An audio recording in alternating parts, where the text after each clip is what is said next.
श्री स्वामी समर्थ. तुमचे सर्वांचे माझ्या यूट्यूब चॅनलमध्ये मनपूर्वक स्वागत. आणि तुमच्या सर्वांच्या इच्छा मनोकामना पूर्ण होत हीच स्वामी महाराजांच्या चरणी प्रार्थना करते आणि आजच्या व्हिडिओला सुरुवात करते. तर आजच्या व्हिडिओमध्ये मार्गशीर्ष गुरुवार उद्यापन केव्हा करावे, अमावस्या आली आहे 5व्या गुरुवारी, तर 4थ्या गुरुवारी करावे की 5व्या गुरुवारी करावे याबद्दलची आपण संपूर्ण माहिती बघूयात. मार्गशीर्ष महिन्यात सर्वच महिला गुरुवारी महालक्ष्मी मातेचं व्रत करतात. या महिन्यात प्रत्येक गुरुवारी महिला व्रत करतात, संपूर्ण दिवस उपवास करतात. शेवटच्या गुरुवारी सवाष्ण महिला किंवा कुमारिकांना बोलवून त्यांना हळदी कुंकू, पुस्तक, फळ, फूल असं सर्व काही देऊन छान उद्यापनाचा कार्यक्रम करतात. या महालक्ष्मी व्रताचे उद्यापन केले जाते. ही पद्धत दरवर्षी परंपरेनुसार केली जाते. यावर्षी मात्र मार्गशीर्ष महिन्यात 5 गुरुवार आल्याने आणि त्यातच शेवटच्या गुरुवारी अमावस्या असल्यामुळे आपल्याला अनेक जणींना या व्रताचं उद्यापन कधी करावे असा प्रश्न पडलेला आहे. तर याबद्दलचीच माहिती आज आपण पाहूयात. मार्गशीर्ष महिन्यात अनेक घरात मांस, मच्छी टाळली जाते. तसेच दर गुरुवारी घटाच्या स्वरूपात महालक्ष्मीची पूजा देखील केली जाते. घटाला आकर्षक स्वरूपात सजावट देखील केली जाते. या निमित्ताने घराघरात नवचैतन्य निर्माण होते आणि एक सात्विक वातावरण तयार होते. कुटुंबात सुख, शांती, समृद्धी, समाधान नांदावे आणि दुःख, दारिद्र्य, रोगांचा नाश व्हावा आणि धनधान्याची संपत्ता लाभावी, मनातील इच्छा पूर्ण करण्याच्या हेतूने श्री महालक्ष्मी व्रत करण्याची खूप जुनी परंपरा आहे. या व्रताची सुरुवात मार्गशीर्ष मासातील पहिल्या गुरुवारी होते आणि शेवटच्या गुरुवारी उद्यापन केले जाते. यावर्षी मार्गशीर्ष महिन्यात 5 गुरुवार आल्याने प्रश्न पडला आहे की 4थ्या गुरुवारी करावे की 5व्या गुरुवारी करावे. तर 11 जानेवारी रोजी शेवटचा गुरुवार म्हणजेच अमावस्या युक्त असल्याने या दिवशी आपण व्रत करावे का असा देखील प्रश्न पडलेला आहे. तर 11 जानेवारी रोजी शेवटचा गुरुवार आहे, परंतु त्या दिवशी अमावस्या चालू होत असल्यामुळे बऱ्याच सुवासिनी 4थ्या गुरुवारी म्हणजेच उद्याच्या गुरुवारी उद्यापन करणार आहेत. परंतु शास्त्रपुराण हेच सांगत आहे की या महिन्यात 5वा गुरुवार शेवटचा आहे आणि त्या दिवशी अमावस्या जरी असली तरी महालक्ष्मी शेवटचे उद्यापन हे 11 जानेवारीलाच करायचे आहे.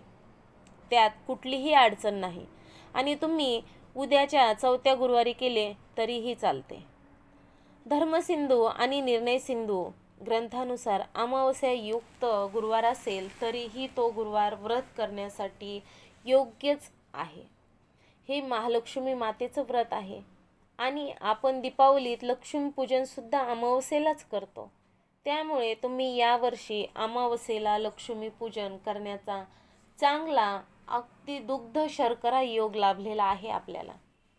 त्यामुळे गुरुवार 11 जानेवारी या दिवशी उपवास करावा. यासहच नित्यनियमानुसार व्रत पूर्ण करावे यासाठी कुठलीही शंका मनात ठेवूच नका. याउलट मार्गशीर्ष महिन्यात देवीचे व्रत करण्यासाठी एक गुरुवार अधिक मिळाला आहे असे समजा. अगदी भक्तिभावाने पूजन करावे. हिंदू धर्मात विविध व्रत वैकल्ये केले जातात, जसे की पशुपती व्रत, 16 सोमवार, संकष्टी चतुर्थी, एकादशी, गुरुवार. बरेचसे जण शनिवार पण करतात, कुलदैवताचे वार करतात. आपापले जे कुलदैवत आहे त्यानुसार देखील अनेकांच्या घरी अशी प्रथा आहे की कुलदेवतेचा वार देखील धरला जातो. असे यानुसार विशेष मानून केले जातात. आधी प्रत्येक व्रत हे तिथी वार यानुसार विशेष मानून केले जातात. ज्या व्रताला जे महत्त्वाचे त्यानुसार त्याचा निर्णय केला जातो. अडीअडचणीत त्यात स्वयर, सुतक, मासिक धर्म अशा कारणामुळे काही कालावधी आपल्याला कमी अधिक करावा लागतो किंवा प्रासंगिक बदल करावे लागतात. अशा वेळी जाणकाराचे मार्गदर्शन उपयुक्त ठरते. दरवर्षी असंख्य भाविक मार्गशीर्ष गुरुवारी लक्ष्मी व्रत करतात. हे व्रत देखील उपरोक्त विधी नियमांनाच धरूनच आहे.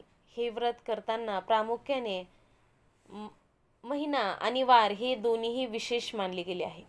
यावर्षी मार्गशीर्ष शुक्ल प्रतिपदा ते अमावस्या या काळात 5 गुरुवार आलेले आहेत. जरी 5व्या गुरुवारी अमावस्या येत असली तरी मार्गशीर्ष अमावस्या आहे.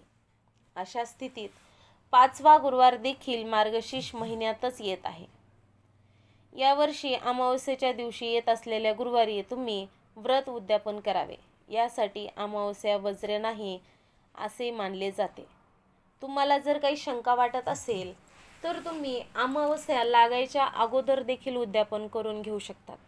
आणि ज्यांना कुणाला शक्य होत नसेल तर तुम्ही संध्याकाळी केलं तरीही चालते. अमावस्याचा त्यात काहीच शंकाच आणू नका मनामध्ये, त्याची आपल्याला काहीच अडचण नाही.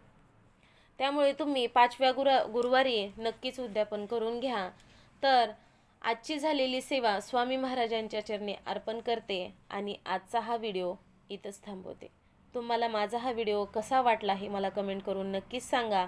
आणि तुम्ही श्री स्वामी समर्थ महाराजांचे भक्त असताल तर कमेंटमध्ये श्री स्वामी समर्थ लिहायला विसरू नका. श्री स्वामी समर्थ. जय जय स्वामी समर्थ. धन्यवाद.